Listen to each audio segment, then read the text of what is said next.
एक राइटर ने अपने बच्चों का ख्याल रखने के लिए एक नैनी को हायर किया, पर ये नैनी हस्बैंड और वाइफ के बीच में एक दरार बन जाती है।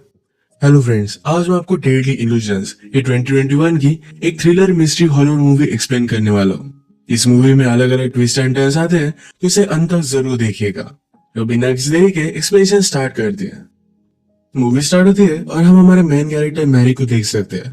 मैरी एक बहुत ही फेमस राइटर थी और बहुत साल हो चुके हैं उसने कुछ भी राइट नहीं किया था। वो अपनी फैमिली को टाइम देना चाहती थी। इसमें उसका हस्बैंड, एक बेटा और एक बेटी है। उसे लगता है कि जब वो राइट करती है तो वो अलग पर्सन बन जाती है, जो फिर से नहीं बनना चाहती। तो इसी वजह से राइटिंग से डर रही थी। पर एक दिन उसके पब्लिशिंग हाउस से कुछ लोग उसे मिलने के लिए आए। कुछ अलग बहाना बनाकर उन्होंने मीटिंग फिक्स की थी, पर मीटिंग में उसे कहते तुम्हें हमारे लिए और एक बुक लिखनी है। उन्होंने उसे इसकी ऑफर दी, पर मैरी इस ऑफर को देखती भी नहीं। वो इन पर गुस्सा हो गई और वहां से चली जाती है। जाते जाते पब्लिशिंग कंपनी के लिए काम करने वाली लेडी उसे कह कर गई, ये जो सारी चीजें हैं ये हमारी वजह से तुम्हें मिली, तुम शायद तुम्हारे स्ट्रगल्स भूल रही हो। मैरी उस पर भी गुस्सा हो गई, पर इस बात को इग्नोर कर देती है। रात में मैरी का हस्बैंड टॉम घर पर आया। उस ऑफर को देखता है। ये $2 मिलियन की थी। इतने सारे पैसे मैरी ने पूरी बुक्स लिखकर भी नहीं कमाए थे। इस बात से वो बहुत ही ज्यादा सरप्राइज्ड हो गया। वो मैरी से कहता है कि तुम्हें इसे सीरियसली कंसीडर करना चाहिए। वो मैरी को कुछ डायरेक्टली बता नहीं पा रहा था, पर रात में उससे वो बात करता है। कहता है हमने जो पैसे सेव करके रखे थे उसमें से हाफ उसने वेस्ट कर दिए है। ये पैसे उनके रिटायरमेंट के लिए थे। मैरी इस बात से डिस्टर्ब हो जाती है, पर अब उसे बुक लिखनी ही पड़ेगी क्योंकि उसके पास दूसरा कोई ऑप्शन नहीं है। अगले दिन मैरी अपने फ्रेंड इलीन के साथ स्पा में गई हुई थी। उसे सारी प्रॉब्लम बता रही थी। मैरी अपने बच्चों के लिए वरी करती है कि अगर वो बुक लिखेगी तो अलग पर्सन बन जाती है, अपने बच्चों का अच्छे से ख्याल नहीं रख पाएगी। इलीन ने कहा कि उनका ख्याल रखने के लिए तुम एक लड़की हायर कर सकती हो। मैरी को बात पहले सही नहीं लगती, पर फिर भी इसे ट्राई करती है। अलग अलग लड़कियों को उसने इंटरव्यू लिया। फिर लास्ट में ग्रेस आई। मैरी कॉफी बनाने के लिए गई, तभी ग्रेस कुछ पढ़ रही थी। मैरी को बात बहुत अच्छी लगती है। उसे लगता है कि अगर उसके बच्चे ग्रेस को बुक्स पढ़ता हुआ देखे तो वो भी बुक्स पढ़ सकते हैं। इन्होंने फिर बुक्स को लेकर डिस्कशन किया और मैरी को ग्रेस बहुत अच्छी लगी थी। थोड़ी देर में यहाँ बच्चे भी आ गए। ग्रेस उनके साथ बहुत ही अच्छे से बात करती है। ग्रेस ने घर में मैरी की बुक देखी और ये देखकर वो बहुत ही एक्साइटेड हो गई कि वो एक्चुअल राइटर के घर में है। ग्रेस का सारा बिहेवियर देखकर मैरी उसे हायर कर लेती है। एक दिन बच्चे स्विमिंग पूल में खेलने की जिद कर रहे थे, पर ग्रेस ने अपने कपड़े लाए नहीं थे। मैरी ने फिर अपनी यंग एज का स्विम सूट उसे दे दिया। मैरी की फ्रेंड इलेन भी यहाँ आई हुई थी। उसे कहती है तुम जरा इससे सावधान रहना, तुम्हारा हस्बैंड और इसके बीच में कुछ भी हो सकता है। मैरी ग्रेस को बहुत ही सीधी सादी समझती है। वो कभी भी इमेजिन नहीं करती कि ऐसा कुछ भी हो सकता है। रात में ग्रेस बच्चों को संभाल रही थी, तभी टॉम और मैरी ये दोनों इंटीमेट हो जाते हैं। बच्चों को संभालते संभालते इन दोनों को इतना टाइम मिलता नहीं था। ये दोनों ग्रेस पर खुश थे। नेक्स्ट डे फिर मैरी ने अपना बुक लिखना स्टार्ट कर दिया था। एक दिन मैरी के पैर पर चोट आ गई। ग्रेस उसे हेल्प कर रही थी तो उसके इनरवेयर को उसने नोटिस किया। मैरी कहती है चलो हम तुम्हारे लिए शॉपिंग के लिए चलते हैं। वो उसके साथ चेंजिंग रूम में थी। ग्रेस की बॉडी देखकर मैरी को लगता है कि जब वो यंग थी उसकी बॉडी भी इसी तरीके से थी। अब वो अपनी यंग बॉडी को मिस करती है। ग्रेस ने मैरी के हाथ लिए और अपने आप पर रखे। वो कहती है तुम फील कर पाओ, इसलिए मैंने ये किया। वो क्लियरली उसके साथ फ्लर्ट कर रही थी। इसके बाद मैरी की जो अपनी बॉडी को लेकर इनसिक्योरिटी थी, यही बात वो टॉम को बताती है। वो उससे पूछती है क्या तुम्हें लगता है कि मुझे प्लास्टिक सर्जरी करनी चाहिए। टॉम कहता है कि ऐसा कुछ भी करने की जरूरत नहीं है। तुम पहले जितनी ब्यूटीफुल थी अब भी उतनी ही ब्यूटीफुल हो। तुम्हारा माइंड, तुम्हारा इंटेलिजेंस, ये सारी चीजें मुझे तुम में बहुत अच्छी लगती है। मैरी अपने बुक के कैरेक्टर्स को लेकर बहुत ही कंफ्यूज थी। उसे वो कैसे होने चाहिए ये समझ में आ नहीं रहा था। यही बात सोचते सोचते उसने घर में ग्रेस को नोटिस किया। उसी पर वो अपना कैरेक्टर बेस्ड कर देती है। एक दिन उसके पब्लिशिंग हाउस से कुछ लोग उसे मिलने के लिए आए। उसके बॉस के लिए वो आइडिया उसे दे रहे थे। तभी मैरी हमेशा ग्रेस के बारे में सोच रही थी। अगले दिन मैरी अपने फ्रेंड इलिन के साथ बात करती है। कहती है ग्रेस को मैं पहले बहुत ही अलग समझती थी, पर अचानक से वो उससे बहुत ही ज्यादा अट्रैक्टेड होने लग चुकी है। पहले उसे ऐसा कुछ भी नहीं लगता था। इलिन ने उसे कहा कि ये जो तुम्हें एनर्जी महसूस हो रही है ये तुम अपनी राइटिंग में यूज कर सकती हो। मैरी और टॉम एक ग्रेस से बहुत ही खुश थे तो उसे फुल टाइम अब रख लेते हैं। एक रात ये दोनों एक पार्टी पर गए। इलिन का हस्बैंड मैरी से कहता है तुम्हारी फोर्थ बुक बहुत ही अच्छी थी, तुम्हें उस तरीके से फिर से राइट करना चाहिए। मैरी कहती है जब मैंने उस बुक को लिखा था तो मेरी लाइफ में मैं बहुत ही डार्क प्लेस पे थी। वो फिर से उस प्लेस पर नहीं जाना चाहती। एलिन का हस्बैंड कहता है शायद वही डार्कनेस एक राइटर को आर्टिस्ट बनाता है। अगले दिन मैरी अपने स्विमिंग पूल के पास हैंग आउट कर रही थी। वो ग्रेस को उसे मसाज करने के लिए कहती है। उसे बहुत अच्छा लगा तो स्विमिंग पूल में कूद गई। उसने ग्रेस को भी अपने पास आने के लिए कहा। ये दोनों एंजॉय कर रहे थे। बाहर आने के बाद दोनों ड्रंक हो जाते हैं।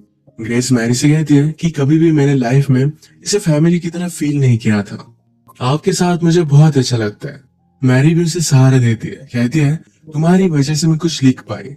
इसके बाद मैरी जब उठी तो ग्रेस उसके साथ सोई हुई थी। उसे लगता है कि दोनों इंटीमेट हो गए। मैरी पहले जब राइट करती थी तो क्या रियल क्या नहीं इसके बारे में डिस्टिंग्विश नहीं कर पाती। उसे पता नहीं कि वो ग्रेस के साथ इंटीमेट हुई भी या नहीं। नेक्स्ट डे ये सब मैरी के बच्चों को प्ले देखने के लिए गए। यहाँ पर मैरी ने ग्रेस से बात की। उसे कहती है कल जो भी हुआ ये फिर से नहीं होना चाहिए। हम इसके बारे में बात भी नहीं करेंगे। ग्रेस कहती है कि कल कुछ भी नहीं हुआ। मैरी को लगता है कि ग्रेस उसके पास समझ गई। मैरी अभी ग्रेस को अपने दिमाग से निकाल नहीं पा रही थी। एक दिन वो बात लेते हुए इमेजिन करती है कि ग्रेस उसके पास आई, उसे प्लीज कर रही है। मैरी का बुक का काम और भी ज्यादा बढ़ चुका था। उसे बच्चे डिस्टर्ब ना करे, इसलिए टॉम बच्चों और ग्रेस को लेकर लंच के लिए बाहर आ गया। ये बात एलिन नोटिस करती है। उसे लगता है कि शायद टॉम और ग्रेस के बीच में कुछ अफेयर है। टॉम को आज लंच करते हुए ग्रेस बहुत ही अलग लगती है। वो हमेशा शर्मीली होती है पर आज बहुत ही ज्यादा कॉन्फिडेंट है। वो जानबूझकर टॉम को रिझाने की कोशिश कर रही थी पर यह भी वर्क कर रहा था। उसे कहता है कि आज तुम बहुत ही अलग लग रही हो, एक ग्रोन वुमन की तरह। फाइनली मैरी ने अपनी बुक कंप्लीट कर ली थी। इसे सेलिब्रेट करने के लिए वो ग्रेस को अपने साथ एक लेक पर लेकर जाती है। यहाँ पर वो ड्रिंक वगैरह करके सेलिब्रेट करते हैं। ग्रेस मैरी को किस करने लगी। मैरी ने उसे रोक लिया। वो कहती है ये सब करना बहुत गलत है। मैं जब तुम्हें देखती हूँ तो अपने आप को पाती हूँ। तुम बहुत परफेक्ट हो पर हम ये सब नहीं कर सकते। जब वो घर जाने के लिए फिर से अपने बाइसिकल के पास आए तो किसी ने टायर को पंचर कर दिया था। रात में लेट घर पर पहुंचते तो एलिन और टॉम बात कर रहे थे। मैरी ने उसे पूछा कि तुम यहाँ क्यों हो। एलिन कहती है कि मुझे लगता है कि टॉम और ग्रेस के बीच में अफेयर चल रहा है, इसी के बारे में बात करने के लिए मैं आई हुई थी। मैरी ने पहले भी एलिन और टॉम को एक साथ देखा था तो इस वजह से वो एलिन पर ही शक करने लग जाती है। एलिन भी इस बात पर गुस्सा होगी। उसे कहती है तुम मेरी बेस्ट फ्रेंड हो, तुम्हारे साथ मैं ऐसा कभी भी नहीं कर सकती। इसके बाद वो यहाँ से चली गई।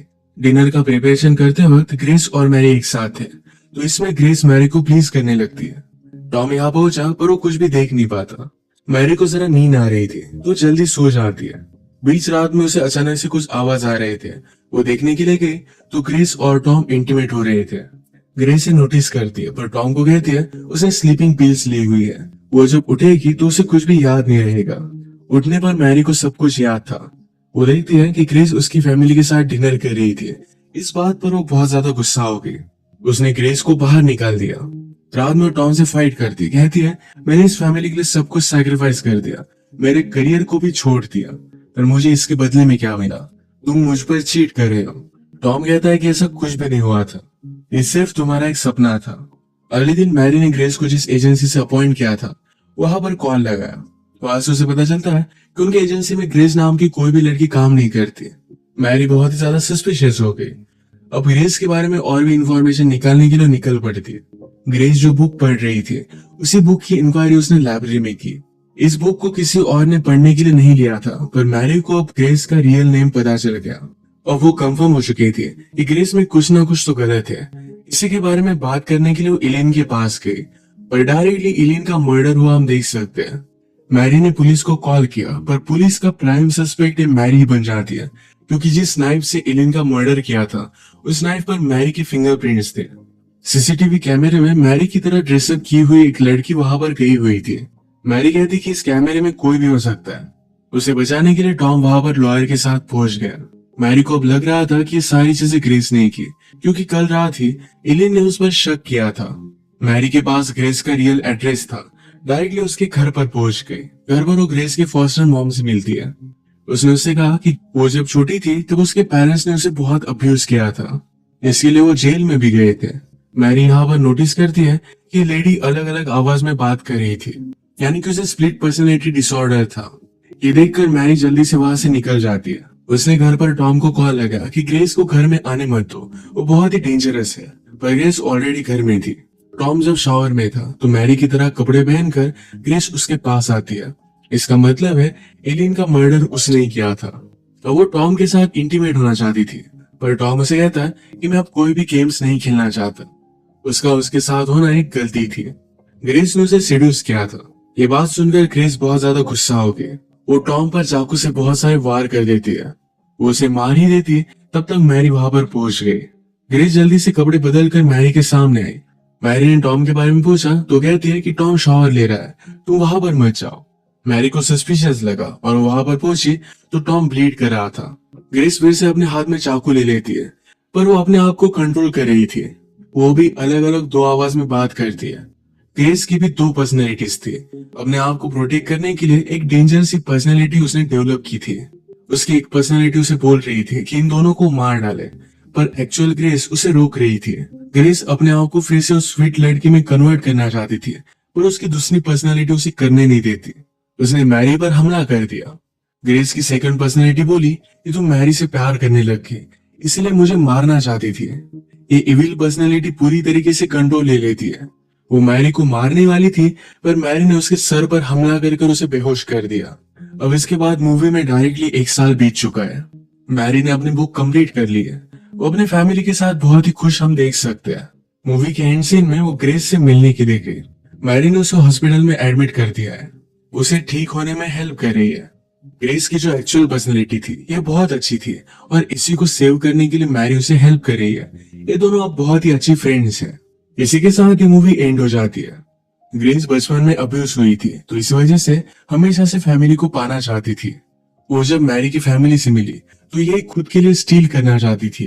फिर उसकी अलग पर्सनैलिटी उस पर हावी होने लग गई। उसी पर्सनैलिटी के वश में आकर उसने ये सारी चीजें की थी। तो इसी के साथ आज का वीडियो हम खत्म करते हैं। अगर आपको एक्सप्लेनेशन अच्छा लगा तो प्लीज इसे लाइक और कमेंट जरूर कर दीजिएगा। मैं बहुत सारी मूवीज लेकर आता रहता हूँ, तो प्लीज इस चैनल को सब्सक्राइब कर दीजिए। बेल नोटिफिकेशन आइकन दबाना मत भूलिएगा। हम फिर से मिलेंगे और एक नई मूवी के साथ। तब तक के लिए थैंक यू, और आप अपने आप का ख्याल रखिए।